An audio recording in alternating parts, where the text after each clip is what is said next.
ಪೂರ್ತಿ ಈ ವಿಚಾರದಲ್ಲಿ ಸರ್ಕಾರದ ಕೈಗೊಂಬೆಯಾಗಿ ಪೊಲೀಸ್ ಇಲಾಖೆ ನಡೀತಾ ಇದೆ. ಪೊಲೀಸ್ ಇಲಾಖೆಗೂ ಗೌರವ ಕಳೆದುಬಿಟ್ಟಿದ್ದಾರೆ ಈ ಸರ್ಕಾರ.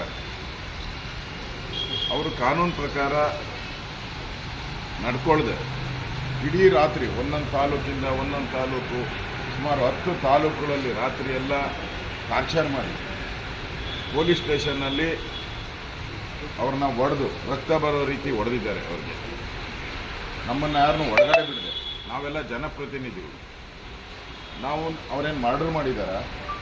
ಟೆರರಿಸ್ಟ್ ಅವರು. ಮರ್ಡರ್ ಮಾಡಿದವರೆಲ್ಲ ರೋಡಲ್ಲಿ ಬಿಟ್ಬಿಟ್ಟಿದ್ದಾರೆ. ಟೆರರಿಸ್ಟ್ಗಳನ್ನ ಇವರು ಸ್ಟೇಷನ್ ಕರೆದು ಬಿರಿಯಾನಿ ಕೊಟ್ಟು, ಇವರು ನಮ್ಮ ಬ್ರದರ್ಸ್ ಅಂತ ಹೇಳ್ತಾರೆ, ಕುಕ್ಕರ್ ಬಾಂಬ್ ನಮ್ಮ ಬ್ರದರ್ಸು, ಅವ್ರಿಗೆಲ್ಲ ಬಿರಿಯಾನಿ ಕೊಟ್ಟು ಕಳಿಸೋವಂಥದ್ದು. ಇಲ್ಲಿ ಸಿ ಟಿ ರವಿಯವರು ಸದನದ ಒಳಗಡೆ ಆಗಿರೋದಿಲ್ಲ. ಸದನದ ಒಳಗಡೆ ಆದರೆ ಸದನದ ಒಳಗಡೆ ಹಿಂದೆ ಸಿದ್ದರಾಮಯ್ಯನವರು ಏನೇನು ಅವ್ಯಾಚ ಪದಗಳನ್ನು ಬಳಕೆ ಮಾಡಿದ್ರು. ವಿಧಾನಸೌಧ ಬಾಗಿಲು, ಕೆಂಗಲ್ ಹನುಮಂತಯ್ಯನವರು ಮಾಡಿದಂಥ ಆ ಬಾಗಿಲು, ಆ ರೋಸ್ ವುಡ್ಡಲ್ಲಿ ಮಾಡಿರೋ ಬಾಗಿಲನ್ನ ಎಗರಿಸಿ ಒದ್ದು ಪಾಟ್ಗಳನ್ನೆಲ್ಲ ಹೊಡೆದಾಕಿದ್ರು. ಆಗ ನಾವೇನ ಕಂಪ್ಲೇಂಟ್ ಕೊಟ್ಟಿದ್ರೆ ಇವ್ರ ಮೇಲೆ. ವಿಧಾನಸಭೆ ಒಳಗಡೆ ಆಗಿರೋದು, ವಿಧಾನ ಪರಿಷತ್ ಒಳಗಡೆ ಆಗಿರೋದು, ಅಲ್ಲೇ ತೀರ್ಮಾನ ಆಗಬೇಕು. ಸಭಾಧ್ಯಕ್ಷರು ಸಭಾಪತಿಗಳ ಇದರಲ್ಲೇ ತೀರ್ಮಾನ ಆಗಬೇಕು. ಕಾನೂನು ಹಂಗೆ ಇರೋದು.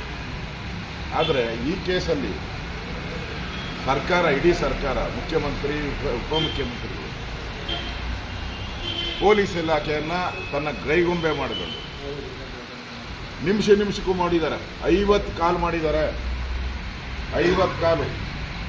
ಮುಖ್ಯಮಂತ್ರಿ, DCM, ಸಚಿವರು 50 ಕಾಲ್ ಮಾಡಿದ್ದಾರೆ. ಇದನ್ನು ದುರಾಡಳಿತ ಅಂತ ಹೇಳಬೇಕು, ಬೇರೆ ಏನೇ ಹೇಳಬೇಕು? ಇದು ರಾಜಕೀಯ ಒತ್ತಡ ಅಂತ ಹೇಳ್ದಿರ. ಇದು ಚೆಕ್ ಮಾಡಿ, ನೀವು ತನಿಖೆ ಮಾಡಿಸಿ. DGನ ಇಲ್ಲೇ DGಯಿಂದನೂ ಫೋನ್ ಬಂದಿದೆ ಅವರಿಗೆ. ನಾವೇ ನೋಡಿದ್ರಿ, ಆ ಕಾಲುಗಳನ್ನೆಲ್ಲ ನೋಡಿದ್ದೀರಿ ನಾವು.